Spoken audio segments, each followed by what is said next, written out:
बिस्मिल्लाहिर्रहमानिर्रहीम अस्सलाम वालेकुम। आज मैं आपके साथ जो रेसिपी शेयर करनी हूँ ये निहारी की है। हम इसको पैकेट के मसाले से बनाएंगे और मैं आपको बताऊंगी कि किस तरह से पैकेट के मसाले से आसानी से घर में बाज़ार जैसी मज़ेदार निहारी घर में बना सकते हैं। तमाम टिप्स मैं आपके साथ शेयर करूँगी। वीडियो को स्किप नहीं करना है, एंड तक देखना है ताकि आपकी भी निहारी मज़ेदार बन के तैयार हो। सबसे पहले जो है मैंने एक प्याज ले लिया था, उसको बारीक चॉप कर लिया था और ऑयल डाल के मैंने पैन में और इसको जो है मैं फ्राई कर लूँगी। आपने प्याज को इस तरह से फ्राई करना है कि पहले इसका जस्ट कच्चापन दूर करना है मीडियम टू हाई फ्लेम पे।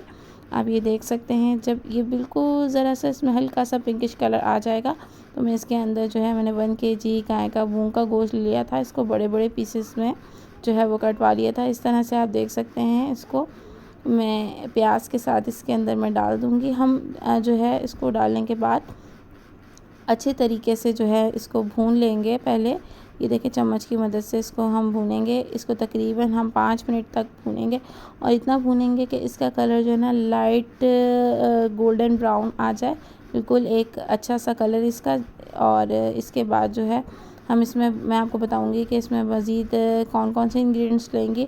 अच्छा, मैं इसमें जो है शान का निहारी पैकेट मसाला यूज़ कर रही हूँ। आप किसी भी ब्रांड के मसाले से इसको बना सकते हैं और मैं इसको अपने तरीके से बनाने सिखा रही हूँ। ये आप यकीन जानें कि जो बाज़ार में हम लोग कराची की तो है, आपको पता है निहारी बहुत ज़्यादा मशहूर होती हैं, बिल्कुल उसी के जैसा टेस्ट आएगा, बल्कि उससे भी ज़्यादा अच्छा आएगा। जब आप प्याज के बाद आप उनके गोश्त को अच्छे तरीके से आप 5 मिनट के लिए फ्राई कर लेंगे ना, इसका टेस्ट का लेवल जो है बहुत ही हाई हो जाएगा। इसके बाद अदरक लहसुन का पेस्ट आपने तकरीबन 3 मिनट आप इसको भूनने के बाद इसमें जो है अदरक लहसुन का पेस्ट डालेंगे।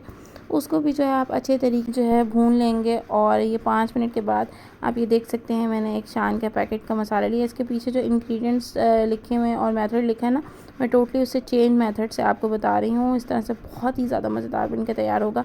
मैंने इसके अंदर जो शान का पैकेट का मसाला जो पूरा इसके अंदर डाल लिया है और डालने के बाद ना इसको भी हम अच्छे तरीके से इसके साथ जो है मिक्स करके भून लेंगे। बहुत ही ज़्यादा अच्छा सा टेस्ट आएगा। जितनी अच्छी आप इसकी भुनाई करेंगे ना, आप यकीन जानें आपकी निहारी उतनी ही ज़्यादा मज़ेदार बन के तैयार होगी। एक बहुत ही अच्छा सा एक सौंधा सा टेस्ट इसके अंदर आएगा। जो अमूमन हम लोग बनाते हैं उसमें उबला उबला टेस्ट आता है, बिल्कुल वैसा नहीं आएगा। मैंने इसको ना 5 मिनट के लिए कवर करके छोड़ दिया था और ये देखें इसने खुद ही पानी छोड़ दिया है। ये जो पानी होगा ना इसकी, आप इसको यखनी भी कह सकते हैं, इससे जो है ना आपकी निहारी का टेस्ट इतना मज़ेदार हो जाएगा, यकीन करेंगे खाने वाले हाथ नहीं रोकेंगे और फरमाइश पे आपसे बनवाई जाएगी। इसके बाद ना मैंने इसके अंदर 1 कप जो है वो दही का डाला है। दही डालने से इसके अंदर बहुत ही अच्छा सा टेस्ट आएगा। आप देखिएगा जो आप बगैर दही के बनाते हैं पैकेट के इंग्रेडिएंट्स में नहीं लिखा होता, लेकिन आप इस तरह से बनाएंगे ना तो बहुत ही ज़्यादा इसका मज़ेदार सा एक टेस्ट आएगा।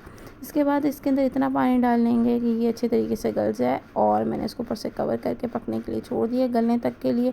अब मैंने ना 4 चम्मच आटा, जो प्लेन घर का आटा होता है, वो भर के 4 चम्मच ले लिया था और उसको जो है पानी डाल के इसको अच्छे तरीके से मिक्स करेंगे तेज़ हाथों से, ताकि जो है ना इसके अंदर लम्स ना बने। बिल्कुल आप स्पून की मदद से कर लें या फिर मैनुअल बीटर की मदद से, जिस तरह से भी आप इसको अच्छे तरीके से आप इसको बीट कर लेंगे। और मेरा गोश्त ना मैंने गलने के लिए छोड़ दिया था। जब गोश्त आपका आधे से ज़्यादा गल जाए ना, बिल्कुल हल्की आंच पे आपने इसको रखना है। तो इसके बाद जो है आपने इसके अंदर ये जो आटे का आप पेस्ट बनाएंगे वो डालेंगे। आप देखें थोड़ा सा थिक हो जाएगा और बिल्कुल इसके अंदर गुठलियाँ नहीं होनी चाहिए।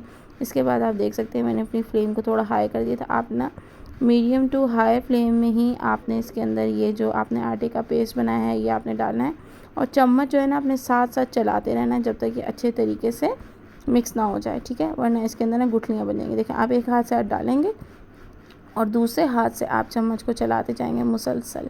अच्छा, इसको डालने के बाद आप इसको इतना पकाएंगे कि आपका शोरबा जो है वो थिक हो जाए, ठीक है। ज़्यादा आपने आटा नहीं डालना, वरना ये जो है ना जितना पकता जाएगा और ये बिल्कुल एक अजीब सा एक थिक सा जो है वो बन जाएगा। ऐसा आपने नहीं करना, ठीक है। अभी मैं आपको दिखा सकती हूँ ये मेरा जो गोश्त है तकरीबन जो है वो गल चुका है और अब इसको जो है ना मैं हल्की आंच पे जो है वो इसको थिक होने तक के लिए छोड़ दूँगी। जितनी पकेगी उतनी ज़्यादा ये मज़ेदार बन के तैयार होगी। और आप ये देख सकते हैं तकरीबन जो है मैंने इसको 20 मिनट के लिए पकाया था। उसके बाद जो है ये अच्छे तरीके से गल गया है। उसके बाद मैंने फ्लेम को ऑफ़ करके ना इसके ऊपर एक प्याज जो है उसको तल के इसके ऊपर इसकी जितने ऑयल है उसके साथ मैंने डाल दिए थे। इससे ना बहुत ही अच्छा सा एक रिच सा टेस्ट आता है। आप ज़रूर ट्राई करके देखिएगा। एक प्याज को बारीक काट के उसको थोड़े ज़्यादा ऑयल के अंदर फ्राई करके ऑयल समेत आप डाल दें। अब ये जो है ना मेरी निहारी बिल्कुल बन के तैयार हो चुकी है, बहुत ही मज़ेदार सी ये बनी है।